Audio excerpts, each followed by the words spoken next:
కందిపప్పు ఒక 2 days 48 hours శుభ్రం కడుక్కొని మంచినీళ్ళలో నానబెట్టుకోవాలి. అది 2-3 hours వడగట్టి ఫ్యాన్ గాలి కింద వేపాలి.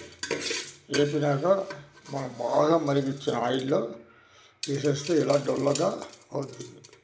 చూసారు, ఇలా సౌండ్ వచ్చే వరకు మనం వేపుకోవాలి. ఇందులో సగం పప్పు కందిపప్పు కారం, సగం పప్పు టచింగ్ టైం పాస్కి వాడతాను.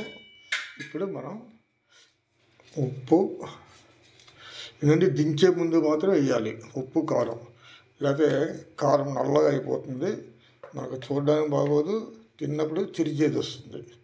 అది కారం పొడి చేసేటప్పుడు మాత్రం ఎక్కువ కారం వేయాలి. ఇప్పుడు సరిపోతుంది.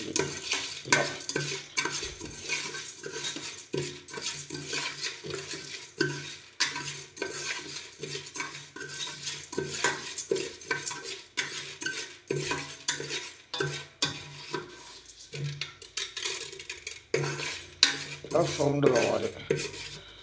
ఇప్పుడు మనం సగం పప్పు తీసేసి సగం పప్పు రోట్లో బాగా పొడిగా దంచి ఆ తర్వాత కొంచెం కారం వేసుకుంటే మనకి కందిపప్పు కారపొడి. అది దోశల్లో బాగుంటుంది, ఇడ్లీలో బాగుంటుంది, గారెల్లో బాగుంటుంది, రైస్లో బాగుంటుంది. ఇలా టేస్టీగా మనం చేసుకోవచ్చు. కందిపప్పు కూడా ఇంచుమించు ఆల్ పప్పులు కూడా మనం ఇలా చేసుకోవచ్చు అన్నమాట. చూసారా ఎలా గల్లుమని సౌండ్ వస్తుందో, ఈ సౌండ్ రావాలి.